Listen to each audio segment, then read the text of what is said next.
कि जो भी मनुष्य भगवत गीता की 18 बातों को अपनाकर अपने जीवन में उतारता है, वह सभी दुखों से, वासनाओं से, क्रोध से, ईर्ष्या से, लोभ से, मोह से, लालच आदि के बंधनों से मुक्त हो जाता है।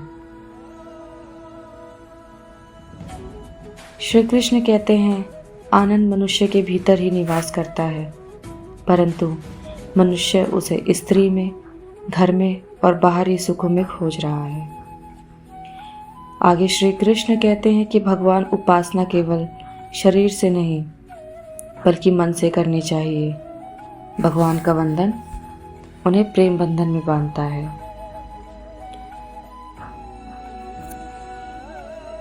भगवत गीता में भगवान श्री कृष्ण ने न केवल ज्ञान की बात बताई है बल्कि जीवन जीने की कलाओं के बारे में भी बताया है। भगवान श्री कृष्ण ने अर्जुन को जो गीता का उपदेश दिया है वह हर मनुष्य के लिए प्रेरणा स्रोत साबित हो सकता है। गीता में भगवान श्री कृष्ण अर्जुन को उपदेश देते हैं, मनुष्य की वासना ही उसके पुनर्जन्म का कारण होती है। इंद्रियों के अधीन होने से मनुष्य के जीवन में विकार और परेशानियां आती हैं। संयम यानी धैर्य, सदाचार, स्नेह और सेवा जैसे गुण सत्संग के बिना नहीं आते हैं। श्री कृष्ण कहते हैं कि मनुष्य को वस्त्र बदलने की आवश्यकता नहीं है, आवश्यकता हृदय परिवर्तन की है। जवानी में जिसने ज़्यादा पाप किए हैं उसे बुढ़ापे में नींद नहीं आती। भगवान ने जिसे संपत्ति दी है उसे गायें अवश्य रखनी चाहिए। जुआ, मदिरापान, हिंसा, असत्य, मद, आसक्ति और निर्दयता, इन सब में कलयुग का वास है। अधिकारी शिष्य को अच्छा गुरु अवश्य मिलता है। श्री कृष्ण कहते हैं कि मनुष्य को अपने मन को बार बार समझाना चाहिए कि ईश्वर के सिवाय उसका कोई नहीं है। साथ ही यह विचार करना चाहिए कि उसका कोई नहीं है, साथ ही वह किसी का नहीं है। भोग में क्षणिक सुख है, साथ ही त्याग में स्थायी आनंद है। यानी कि भोग में क्षण भर के लिए सुख है, साथ ही त्याग में स्थायी आनंद है। श्री कृष्ण कहते हैं कि सत्संग ईश्वर की कृपा से मिलता है, परंतु कुसंगति में पड़ना मनुष्य के अपने ही हाथों में है। लोभ और ममता पाप के माता पिता हैं, साथ ही लोभ पाप का बाप है। श्री कृष्ण कहते हैं कि स्त्री का धर्म है कि रोज तुलसी और पार्वती का पूजन करे। मनुष्य को अपने मन और बुद्धि पर विश्वास नहीं करना चाहिए, क्योंकि ये बार बार मनुष्य को दगा देते हैं। खुद को निर्दोष मानना बहुत बड़ा दोष है।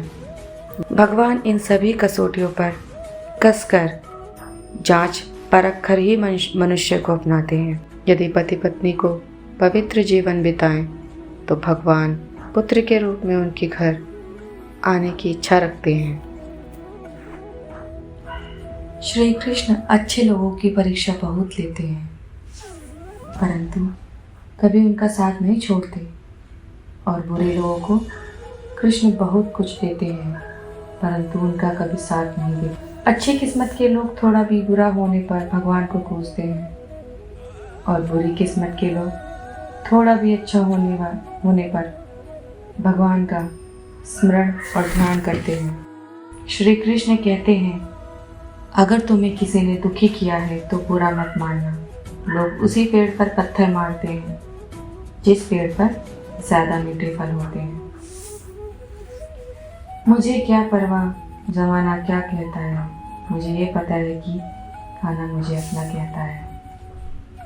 श्री कृष्ण कहते हैं कि मैं किसी के तकदीर का निर्माण नहीं करता और ना ही किसी के कर्मों के फल देता हूँ। जन्म लेने वाले के लिए मौत उतनी ही निश्चित है जितना कि मृत्यु होने वाले व्यक्ति के लिए जन्म लेना। इसलिए जो अनिवार्य है उस पर कभी शोक मत करना। जिंदगी में दो लोगों का होना बहुत ज़रूरी है। एक कृष्ण जो ना लड़े फिर भी जीत पक्की कर दे, दूसरा कर्ण जो हार सामने हो फिर भी साथ न छोड़े। सभी प्रकारों के हत्यारों में समय ही सर्वोपरि है, क्योंकि समय सब कुछ मार देता है।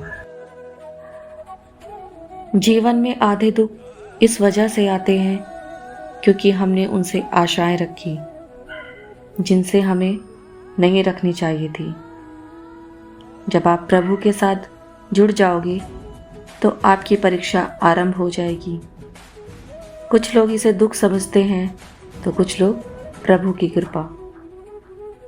रो पड़े कृष्ण ने कहा, मैंने तो सबकी सुनता हूँ पर मेरा कौन सुनता है।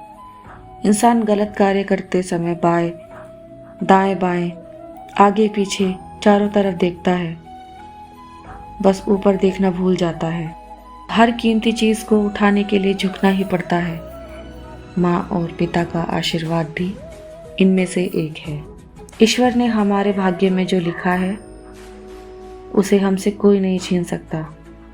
लेकिन अगर हमें अपने ईश्वर पर सच्चा भरोसा है तो हमें वो भी मिल सकता है जो हमारे भाग्य में नहीं लिखा होता। आपके साथ अब तक जो हुआ अच्छे के लिए हुआ, आगे जो कुछ होगा अच्छे के लिए होगा। जो हो रहा है वह भी अच्छे के लिए हो रहा है। इसलिए हमेशा वर्तमान में जियो, भविष्य की चिंता मत करो। प्रहलाद जैसा विश्वास हो, भीलनी जैसी आस और द्रौपदी जैसी पुकार हो, मीरा जैसा इंतज़ार हो तो कृष्ण को आना ही पड़ता है। अहंकार करने पर इंसान की प्रतिष्ठा, वंश, वैभव तीनों ही समाप्त हो जाते हैं। जब हम स्वयं जीवन के शिल्पकार हैं तो चलो हम अपनी मुश्किलों को हराते हैं, जीवन में मुस्कुराते हैं। अगर आप अपने लक्ष्य को प्राप्त करने में असफल हो जाते हैं तो अपनी रणनीति बदलिए, ना कि लक्ष्य। श्री कृष्ण अच्छे लोगों की परीक्षा बहुत लेते हैं, परंतु कभी उनका साथ नहीं छोड़ते। और बुरे लोगों को कृष्ण बहुत कुछ देते हैं, परंतु कभी उनका साथ नहीं देते। मन में तुम मेरे ऐसे समाओ, सूरत मेरी हो, झलक तुम दिखाओ। समय आने पर सबको मिलता है, समय से पहले कि चाह ही दुख का कारण बनती है।